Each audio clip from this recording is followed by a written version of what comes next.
దేవుని నామానికి మహిమ కలుగునుగాక. చేరువచ్చినటువంటి మీ అందరికీ మన ప్రభువును మన రక్షకుడైన యేసుక్రీస్తు ప్రభుల వారి పరిశుద్ధమైన శ్రేష్టమైన సుందరమైన మధురమైన నామంలో నా యొక్క హృదయపూర్వక వందనాలు తెలియజేస్తున్నాను. ఈరోజు నమ్మకమైన వానికి కలుగు బహుమానము అనే ఒక చిన్న ప్రాముఖ్యమైన ఆత్మీయ సందేశాన్ని దేవుని యొక్క వాక్యముల నుండి మనం ఆలోచన చేద్దాం. ప్రియులరా, దేవుని వాక్యము సెలవిస్తున్నట్లుగా మనుషులందరికీ కూడా తీర్పు దినము అనేది ఒకటి ఉన్నది. అంటే భూమి మీద మనుషులు జీవించినటువంటి జీవితాన్ని బట్టి, మనుషులు చేసినటువంటి క్రియలను బట్టి ప్రతి మనిషి కూడా దేవుని ఎదుట నిలవబడే ఒక రోజు దేవుడు కేటాయించాడు. ఒక రోజుని దేవుడు నియమించాడు. అదే తీర్పు దినము. మన వాళ్ళు బోధిస్తున్నట్లుగా చనిపోయిన వెంటనే తీర్పు జరుగుతుంది, స్వర్గానికి కానీ లేకపోతే నరకానికి కానీ వెళ్ళిపోతారు అనేది బైబిల్కి వ్యతిరేకమైనటువంటి బోధ. అది దేవుని యొక్క వాక్యంలో లేదు. బైబిల్ మనకు తెలియజేస్తున్నది ఏంటంటే తీర్పు దినము ఒకటి ఉన్నది. హెబ్రీ పత్రిక 9:27 మనం చదువుకుంటే మనకు అక్కడ వ్రాయబడి ఉంది. అలాగే ప్రభులు వారు కూడా మనకు తెలియజేశారు యోహాను సువార్త 5వ అధ్యాయములో. కాబట్టి ఒక దినం అనేది ఉంది. ఆ దినము ప్రతి మనిషి భూమి మీద చేసినటువంటి ప్రతి క్రియకు కూడా తగినటువంటి ప్రతిఫలాన్ని అనుభవించవలసి ఉంది.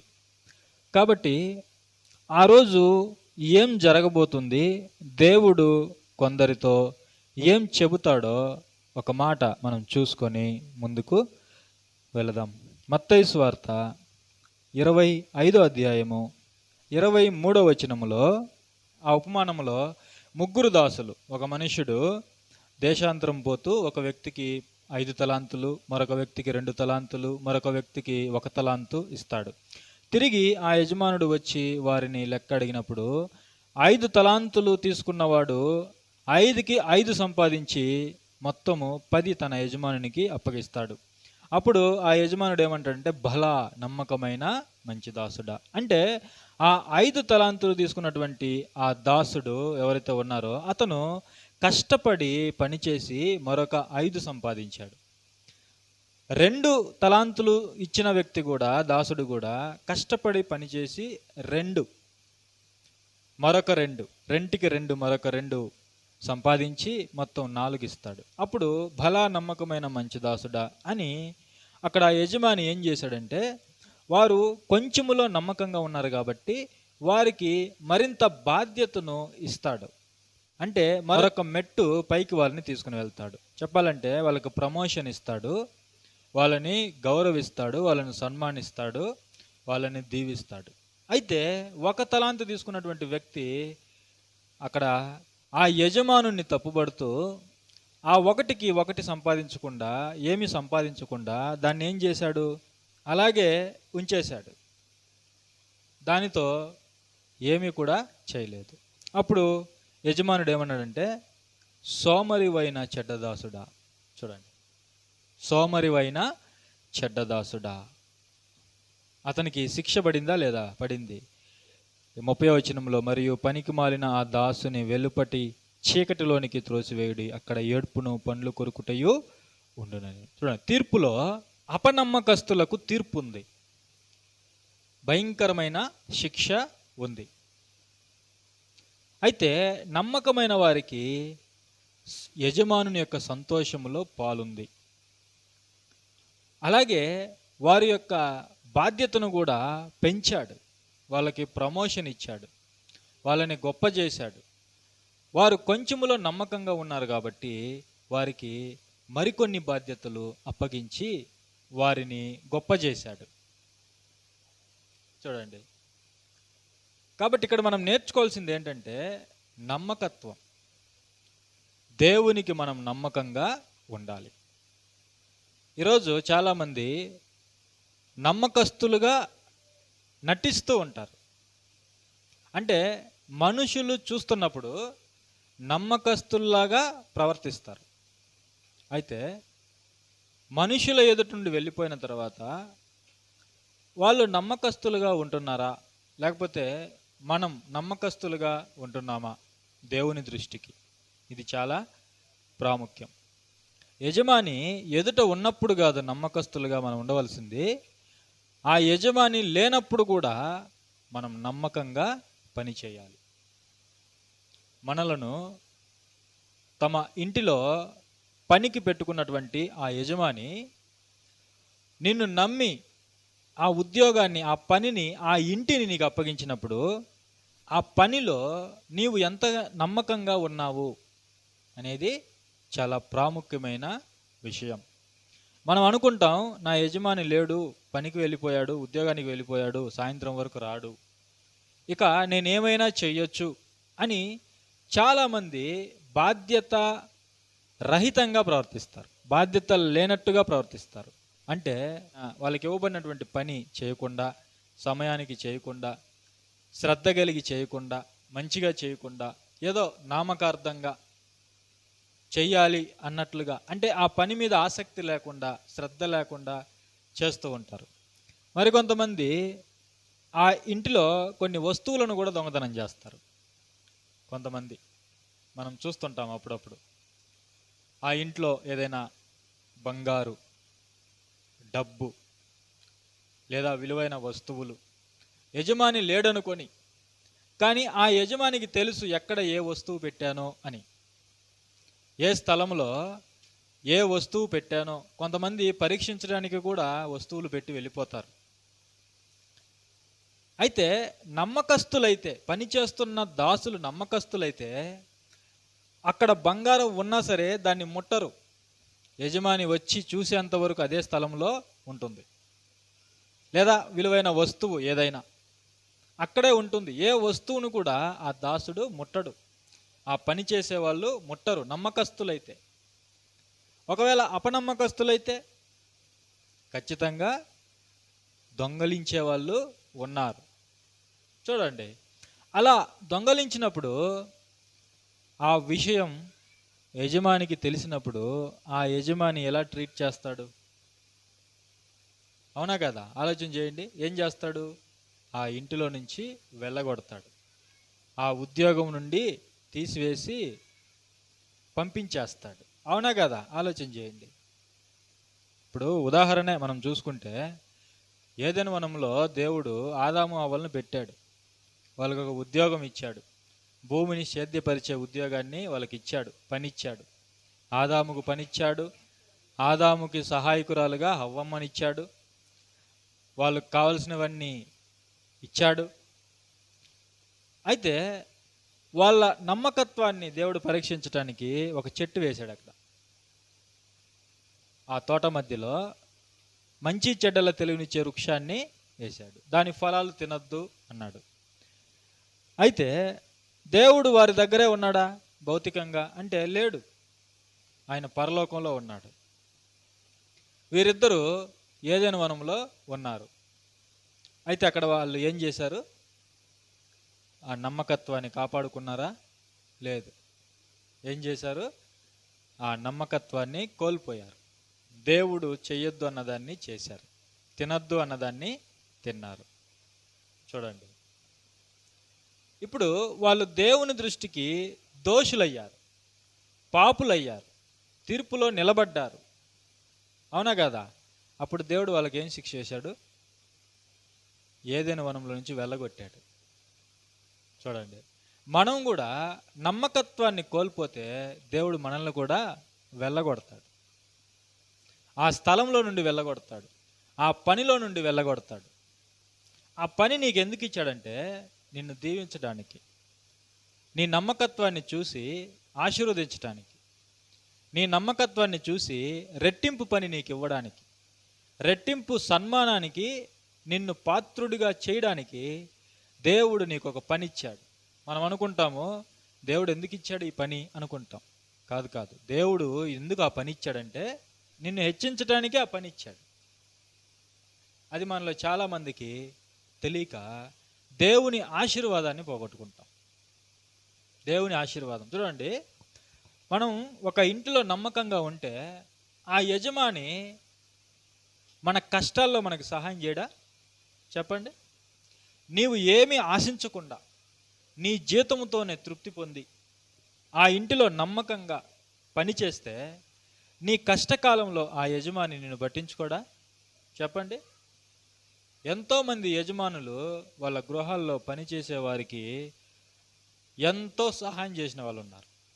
ధనం విషయంలో కానీ, పని విషయంలో కానీ, లేకపోతే పిల్లల చదువు విషయంలో కానీ, వాళ్ళ అనారోగ్య విషయాల్లో కానీ చాలామంది యజమానులు వాళ్ళ మీద కటాక్షం చూపిస్తారు. ఎందుకంటే నమ్మకంగా పని చేస్తున్నారు అనే ఒకే ఒక కారణాన్ని బట్టి. అవునా కదా?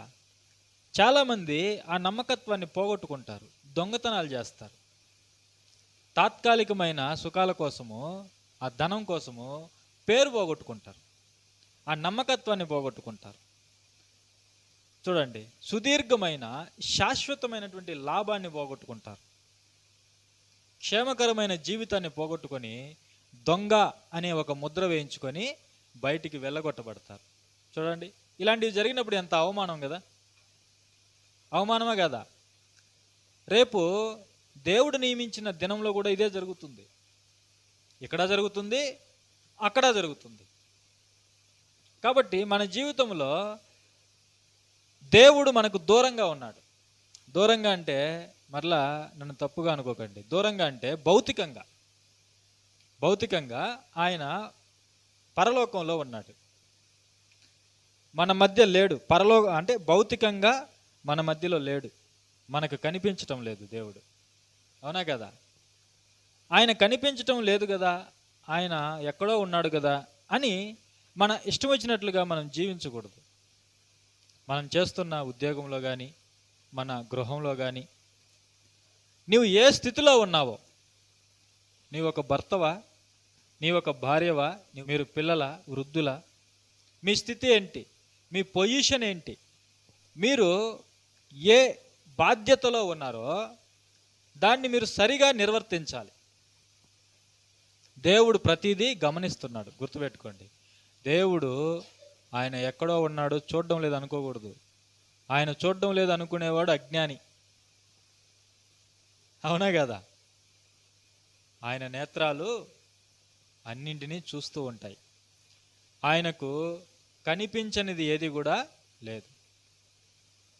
ఆయన సర్వవ్యాపి. ఒకే సమయంలో ఆయన విశ్వమంతా ఉంటాడు. ఆయన నుండి ఎవరు తప్పించుకోలేరు. భక్తుడు అంటాడు, నేను ఆకాశమునికి ఎక్కినా నీవు అక్కడ ఉన్నావు, నేను పాతాళమునికి దిగినా నీవు అక్కడ ఉన్నావు, సముద్ర గర్భములోనూ నీవు అక్కడ ఉన్నావు, నీ నుండి నేను ఎక్కడ తప్పించుకోగలను అంటున్నాడు భక్తుడు. యోనా సముద్ర గర్భం నుండి ప్రార్థన చేసి, దేవుడికి తెలియదా యోనా ఎక్కడుండేది? మత్స్యాన్ని నియమించింది దేవుడే. రాంగ్ రూట్లో వెళ్ళిపోతుంటే లాక్కొని ఇచ్చి తిమింగలం నోట్లో వేశాడు బుద్ధి రావాలని. చూడండి, మనకు కూడా బుద్ధి రావాలంటే దేవుడు లాగి ఏదో ఒక పరిస్థితిలో పడేస్తాడు బుద్ధి తెచ్చుకోవడానికి. అయితే దేవుడు ఎక్కడో ఉన్నాడు, నా ఇష్టం వచ్చినట్టు నేను జీవిస్తానంటే కుదరదు. నీకు శిక్ష ఉన్నది. నమ్మకంగా పనిచేయాలి. మనం కుటుంబంలో నీవు భర్తవైతే నమ్మకంగా భర్తగా, నమ్మకమైన భర్తగా ఉండాలి. భార్యవైతే నమ్మకమైన భార్యగా నువ్వు ఉండాలి. ఈరోజు చాలామంది ఏం చేస్తుంటారంటే భర్తకు మోసం చేసేవాళ్ళు, భార్యకు మోసం చేసేవాళ్ళు ఉన్నారా లేదా? ఉన్నారు. పిల్లలకు మోసం చేసేవాళ్ళు, తల్లిదండ్రులకు మోసం చేసేవాళ్ళు. వీళ్ళు నమ్మకస్తులు కాదు, అపనమ్మకస్తులు. భర్త ఉద్యోగానికి వెళ్ళాడు అనుకోండి, భార్య మరొకరితో మాట్లాడడం, మరొకరిని ఇష్టపడడం, ఇలాంటివి చేస్తూ భర్తకు మోసం చేసేవాళ్ళు చాలామంది. ఒకసారి న్యూస్ పేపర్లో చూడండి, అర్థమవుతుంది ఎలా ఘోరంగా ప్రజలు ఉన్నారో మనకు అర్థమవుతుంది. అదే ప్రియుడితో కలిసి భర్తను చంపిన వాళ్ళు కూడా ఉన్నారు. అలాగే భర్తలు మరొక స్త్రీని ఇష్టపడి భార్యలను చంపిన వాళ్ళు కూడా ఉన్నారు. భార్యలకు మోసం చేసేవాళ్ళు కూడా ఉన్నారు. పిల్లలకు మోసం చేసేవాళ్ళు, తల్లిదండ్రులను విడిచిపెట్టేవాళ్ళు, వీళ్ళందరూ కూడా అపనమ్మకస్తులు. వీళ్ళందరూ కూడా తీర్పులో నిలబడతారు. ఇది ప్రజలకు తెలియడం లేదు. దేవుడు లేడనుకునే వాళ్ళు కొంతమంది దేవుడు ఉన్నా ఎక్కడ చూస్తున్నాడులే, ఎక్కడో ఉంటాడులే అనుకొని భయము విడిచి బ్రతికేవాళ్ళు. ఒకటి గుర్తుపెట్టుకోండి, దేవుడు ఎవరిని విడిచిపెట్టేవాడు కానే కాదు. ఆయనకు లెక్క చెప్పాలి ఒకరోజు. ప్రతి మనిషి, ప్రతి భార్య, ప్రతి భర్త, పిల్లలు, తల్లిదండ్రులు అందరూ దేవుడికి లెక్క చెప్పి తీరాలి. మనం అనుకుంటాం చాలామంది దేవుడు లేడులే. దేవుడు లేడా? చెంపలు పగలగొడతాడు ఆ రోజు. ఇవన్నీ కూడా ఏంటంటే బుద్ధిహీనమైన మాటలు. దేవుడు లేడు అనేవాడు బుద్ధిహీనుడు. వాడంత అజ్ఞాని ప్రపంచంలో వేరేవాడు ఎవడు కూడా లేడు. బైబిల్ చాలా స్పష్టంగా చెప్తుంది, దేవుడు లేడనేవాడు బుద్ధిహీనుడు. ఆకాశాన్ని చూస్తే ఆకాశం దేవుని యొక్క మహిమను వివరిస్తుందని చెప్పాడు. ఒక్కసారి ఆకాశాన్ని చూడు, ఎంత అందమైనదో చూడు, ఎంత అద్భుతమైనదో చూడు, ఎన్ని వస్తువులో చూడు, వాటికున్న నిబద్ధత చూడు, వాటికున్న రూల్స్ అండ్ రెగ్యులేషన్స్ చూడు, వాటికి ఉన్నటువంటి పద్ధతులు చూడు, కట్టడలు చూడు. అవి ఇష్టం వచ్చినట్టు చెలించటం లేదు. ఒక సూర్యుడు కానీ, చంద్రుడు కానీ, భూమి కానీ, నక్షత్రాలు కానీ వాటి కక్షలో అవి తిరుగుతున్నాయి. భూమి మీద రూల్స్ తెలిసినటువంటి నీకు ఒక్కసారి ఆకాశంలో ఉన్న రూల్స్, భూమి మీద నువ్వు పెట్టుకున్నావు రూల్స్, ట్రాఫిక్ రూల్స్, ఇవన్నీ నువ్వు లేకపోతే ట్రాఫిక్ రూల్స్ ఉన్నాయా? లేవు. మరి అనంత విశ్వంలో నక్షత్రాలకి కట్టడలు ఉన్నాయి, భూమికి కట్టడ ఉంది, సూర్యుడికి కట్టడ ఉంది, చంద్రుడికి కట్టడ ఉంది. నీకు రూల్స్ ఉన్నా కూడా ఆ రూల్స్ని పట్టించుకోకుండా పోతూ ఉంటావు. రోడ్ల మీద ఇష్టం వచ్చినట్టు వెళ్తూ ఉంటావు. అవునా కదా?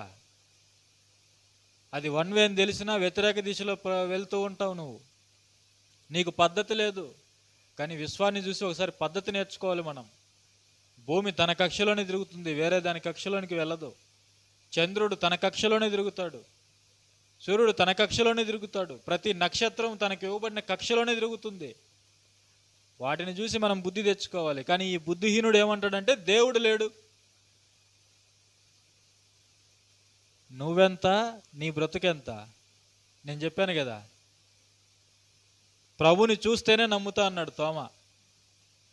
గాయాల్లో వేలు పెడితేనే నమ్ముతానన్నాడు. విడిచిపెట్టాడు తోమాని? ప్రత్యక్షమయ్యాడు, బుద్ధి తెప్పించాడు తోమాకి. ఆయన కనబడితే చాలు నీ మోకాళ్ళు ఆయన ముందు వంగుతాయి ఒకరోజు. కాబట్టి దేవుడు లేడు అనకూడదు. అది బుద్ధిహీనుడిచ్చే స్టేట్మెంట్, అది పనికిరాని వాడిచ్చే స్టేట్మెంట్. నీ చేత దేవుడు ఉన్నాడని చెప్పించటము దేవుడికి ఒక లెక్క. కానీ దేవుడు ఎదురు చూస్తున్నది ఏంటంటే, నీకు పక్షుల కంటే జంతువుల కంటే జ్ఞానాన్ని ఇచ్చాడు, శ్రేష్టమైన జీవిగా నిన్ను చేశాడు. కాస్త కనీసం మనిషిగా అయినా బ్రతుకుతావని దేవుడు నీకు తెలివితేటలు ఇచ్చి, జ్ఞానాన్ని ఇచ్చి, అన్నీ ఇస్తే నువ్వు దేవుడి మీద తిరుగుబాటు చేస్తున్నావు. కాస్త ఆలోచన చేస్తే అర్థమవుతుంది దేవుడు ఉన్నాడని. సృష్టి ఉంది అంటే సృష్టికర్త ఉంటాడని తెలుసుకోవాలి. దీనికి పెద్ద పరిశోధన అవసరం లేదు. పరిశోధన కావాలా దీనికి? దేవుడు ఉన్నాడని చెప్పడానికి పరిశోధన కావాలా? కాబట్టి దేవుడు లేడు అని అజ్ఞానంగా మాట్లాడకూడదు. ఒకరోజు ఒప్పుకుంటావు, నువ్వు దేవుడు ఉన్నాడని ఒప్పుకుంటావు. అయితే ఇప్పుడు ఇక్కడ ఒప్పుకుంటే నీవు తీర్పు నుండి తప్పించబడతావు. అది దేవుని యొక్క కోరిక. మనుషులు వేసే ప్రశ్నలకే నీ దగ్గర సమాధానం లేదు. ఇక దేవుడు ప్రశ్న వేస్తే సమాధానం ఉందా? సుడిగాలిలో వచ్చాడు యోబు దగ్గరికి, యోబు వణికిపోయాడు. యోబు ఎక్కడ తప్పు మాట్లాడాడో ఆయనకు అర్థమైపోయింది. చూడండి, దేవుడు 1000 ప్రశ్నలు వేస్తే ఒక్కటైనా మనం చెప్పగలమా? చెప్పండి. ఆయన ముందు నిలబడే సామర్థ్యం మనకుందా? ఆయన జ్ఞానం ఏంటి, ఆయన శక్తి ఏంటి, ఆయన మహిమ ఏంటి, అసలు వర్ణించగలమా మనం ఆయన్ని? పురుగులాంటి మనిషి ఈరోజు దేవుడు లేడు అంటుంటే నవ్వాలో ఏడవాలో అర్థం కాని పరిస్థితి.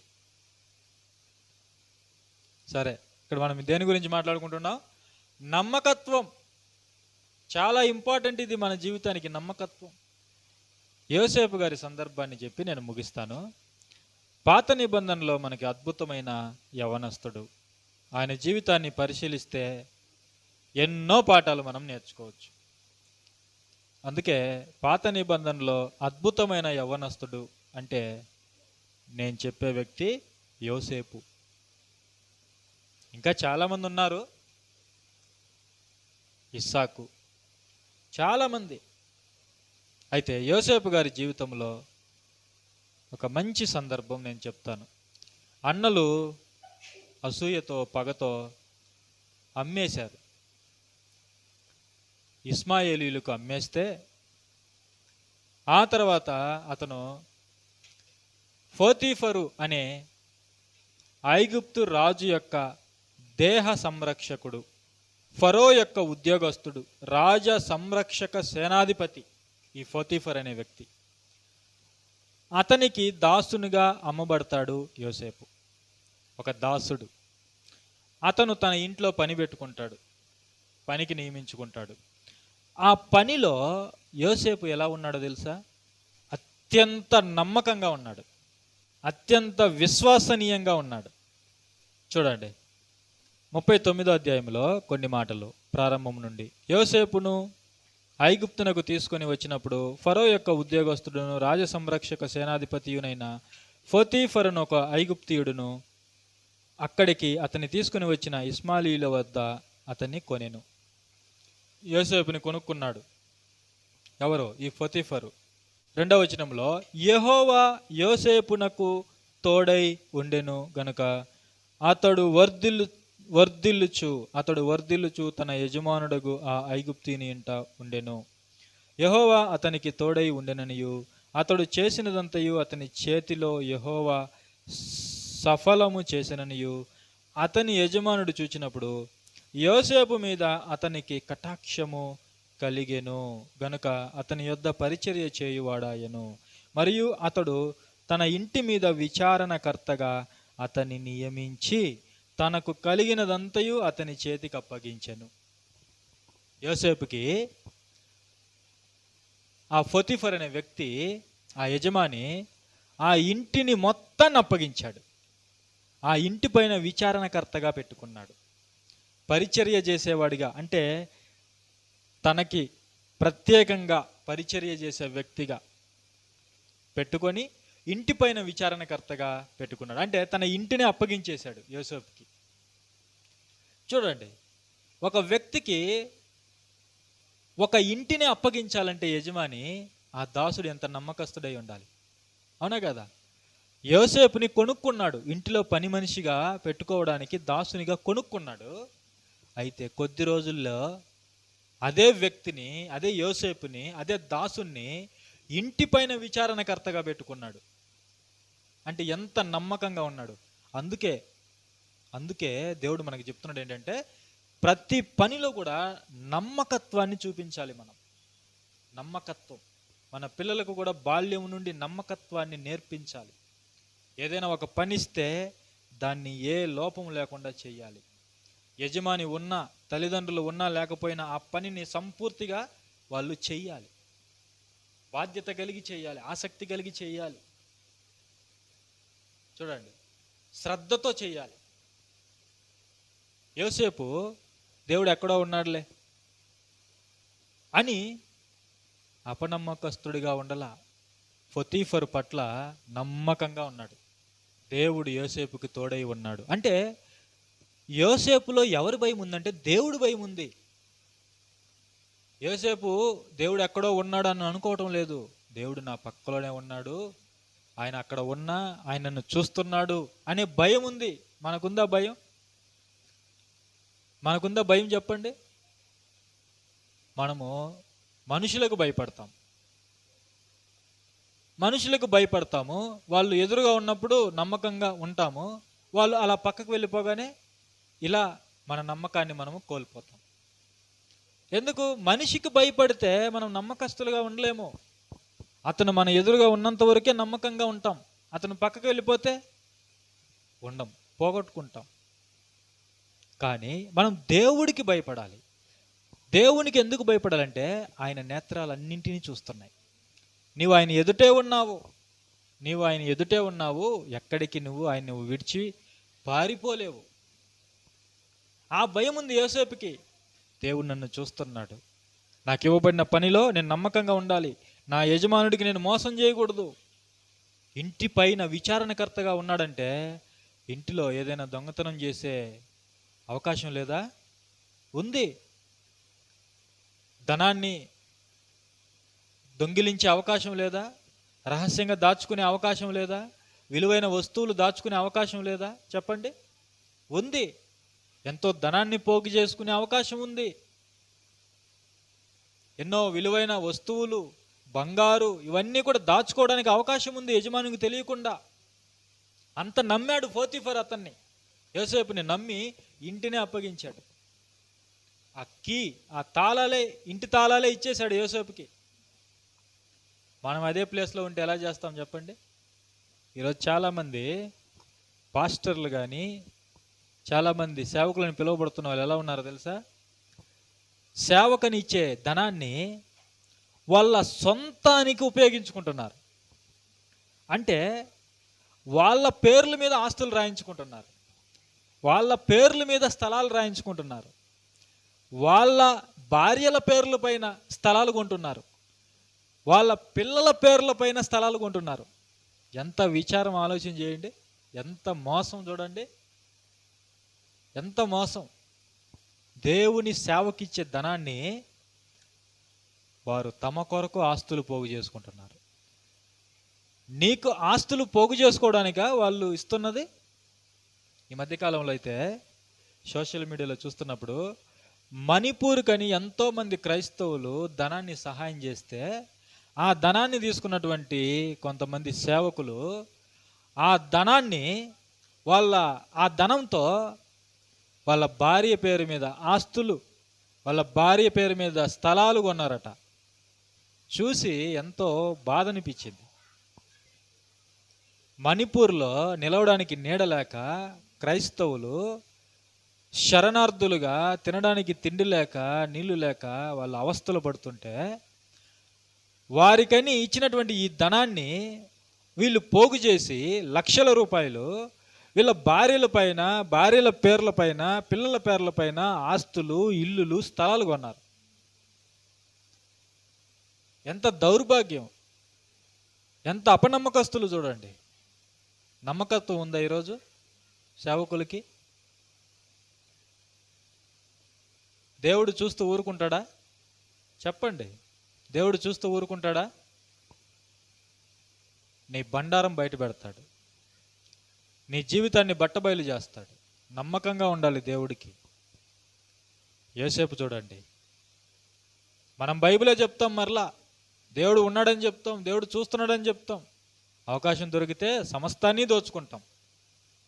చూడండి, ఈరోజు ఇదే బైబిల్ని అడ్డం పెట్టుకొని, ప్రభువుని అడ్డం పెట్టుకొని కోట్లు సంపాదించిన వాళ్ళు ఎంతోమంది ఉన్నారు. వాళ్ళందరూ నమ్మకస్తులా చెప్పండి?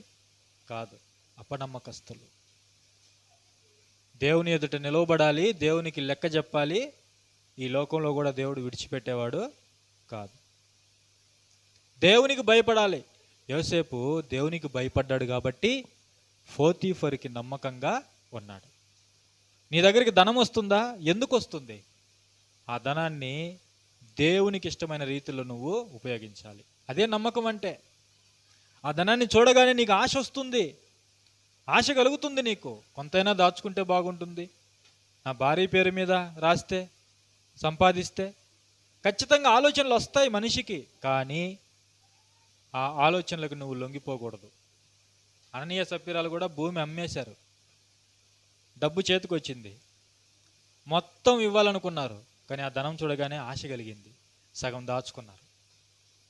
నమ్మకస్తుల వాళ్ళు చాలా సీరియస్ అయింది మ్యాటర్. చాలా సీరియస్. ఇద్దరు చచ్చిపోయారు, భార్యాభర్తలు. ఇద్దరిని చంపేశాడు దేవుడు, భార్యాభర్తల్ని, అననీయ సప్పీరాలు, ఒకరి తర్వాత ఒకరు, ఇద్దరు చనిపోయారు. చూసారా, నమ్మకత్వాన్ని కోల్పోతే పరిస్థితులు ఎంత తీవ్రంగా ఉంటాయి. దేవుడు విడిచిపెట్టడు, మనం నమ్మకంగా ఉండాలి. దేవుడు చూడలేదు అనుకోకూడదు, దేవుడు చూస్తూనే ఉన్నాడు. నీ ప్రతి పనిని ఆయన గమనిస్తున్నాడు. చూడండి, ఇక్కడ యోసేపు నమ్మకత్వాన్ని బట్టి దేవుడు తోడై ఉన్న విధానాన్ని చూసి యోసేపు మీద కటాక్షము ఈ పోతీఫరుకి కలిగే విధంగా దేవుడు అక్కడ చేశాడు. తర్వాత దాసుడిగా ఉన్నటువంటి ఆ స్థితి నుండి ఆ ఇంటి విచారణకర్తగా మార్చాడు. అప్పుడు కూడా నమ్మకంగా ఉన్నాడు, ఇంటిని దోచుకోలేదు. యోసేపు ఇంటిని దోచుకోలేదు, ఎందుకంటే దేవుడి భయం ఉంది. దేవుడి భయం ఉంది యోసేపుకి. నమ్మకంగా ఉన్నాడు. నమ్మకంగా ప్రతి పనిలో మీరు నమ్మకంగా ఉండండి. నమ్మకమే మనల్ని ఒకరోజు గొప్ప స్థాయిలో నిలబడుతుంది. గుర్తుపెట్టుకోండి. ఈ నమ్మకత్వాన్ని విడిచిపెట్టి తాత్కాలికమైన వాటి కొరకు నువ్వు ఆరాటపడితే దేవుడిచ్చే శాశ్వతమైన ఆశీర్వాదాన్ని, ఘనతని నువ్వు కోల్పోతావు. గుర్తుపెట్టుకోండి. మంచి జీవితాన్ని కోల్పోతాం, జైలు పాలవుతాం, చెరసాల పాలవుతాం, అపాయాల్లో పడతాం. కాబట్టి నమ్మకంగా ఉండాలి. తర్వాత ఇంటి విచారణకర్తగా ఉన్నాడు, నమ్మకంగా ఉన్నాడు. తర్వాత ఈ పోతీఫరు భార్య యోసేపు మీద కన్నేసింది. యోసేపు యవ్వనస్తుడు, అందంగా ఉన్నాడు, చక్కగా ఉన్నాడు. ఈ పోతీఫరు భార్య యోసేపు మీద కన్ను వేసింది, యోసేపుని కోరుకున్నది. చూడండి,